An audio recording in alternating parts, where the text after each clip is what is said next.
ನಿರೀಕ್ಷೆ ಮಾಡಬಹುದಾ ಸರ್? ಈ ಘೋಷಣೆಗಳು ರಾಜಕಾರಣಿಗಳ ಘೋಷಣೆಗಳು ನಿಮಗೆ ಒಂದು ಅರ್ಧ ಗಂಟೆ 1 ಗಂಟೆಯ ನ್ಯೂಸ್ ಅಷ್ಟೇ. ಆದ ಕಾರಣ ಅದಕ್ಕೇನು ಮಹತ್ವ ಇಲ್ಲ.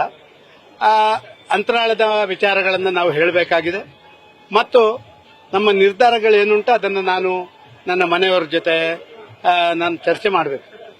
ನನಗೆ ಒಂದು ಕಾನ್ಷಿಯಸ್ನೆಸ್, ಇನ್ನೊಂದು ನನ್ನ ಮನೆಯವರು, ಅವರನ್ನೆಲ್ಲ ಕೇಳಿಕೊಂಡು ನಾನು ನಿಶ್ಚಯ ಮಾಡಬೇಕಾಗಿದೆ. ಸಾರ್ವಜನಿಕರು ನನ್ನ ಮೇಲೆ ಇರುವಂತಹ ವಿಶ್ವಾಸಕ್ಕೆ ನೀವು ನೋಡಿದ್ದೀರಿ.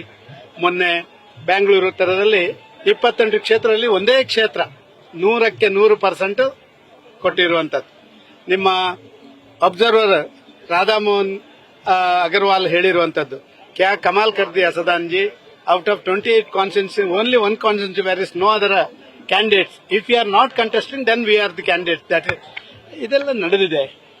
ಆದರೆ ನಮ್ಮ ಬೇರೆ ಬೇರೆ ವಿದ್ಯಮಾನಗಳು ದೆಹಲಿಯಲ್ಲಿ ಇಲ್ಲಿ ನಡೆದಂಥದ್ದು ನನಗೆ ಅದರ ಬಗ್ಗೆ ಪೂರ್ತಿ ಮಾಹಿತಿ ಇದೆ.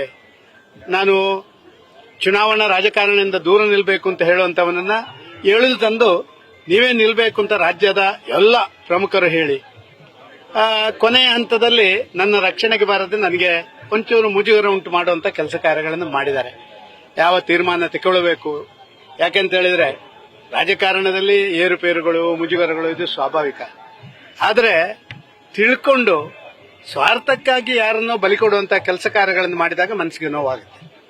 ಎ ಪಾರ್ಟಿ ವಿತ್ ಡಿಫರೆನ್ಸ್ ಅಂತ ಹೇಳುವಂತದ್ರಲ್ಲಿ ಏನು ಉಳಿದಿಲ್ಲ ಕರ್ನಾಟಕ ರಾಜ್ಯದ ನಮ್ಮ ಪಕ್ಷದಲ್ಲಿ ಅಂತ ಹೇಳುವಂತದ್ದು ಮನಸ್ಸಿಗೆ ನೋವು ತಂದಿದೆ. ಇದರ ಬಗ್ಗೆ ನಾಳೆ ನಾನು ಎಲ್ಲವನ್ನ ಹೇಳ್ತೀನಿ. ಈಶ್ವರಪ್ಪನವರ ವಿಚಾರದಲ್ಲಿ ಏನು ಹೇಳ್ತೀರಾ ಸರ್? ಅವರು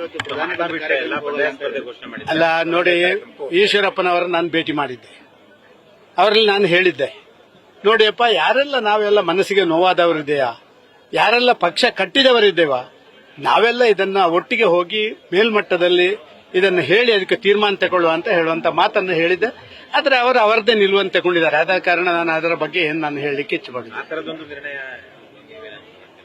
ಅಲ್ಲ ಸರ್, ಎಲ್ಲವನ್ನ ಈಗ ಹೇಳಿದ್ರೆ ನಾಳೆಗೇನು ಉಳಿಯುತ್ತೆ. ಆದ ಕಾರಣ ನಾಳೆ ಬನ್ನಿ. ನ್ಯೂಸ್ ಫಸ್ಟ್, ನಿರ್ಭೀತಿಯಿಂದ ನಿಮ್ಮ ಪರವಾಗಿ.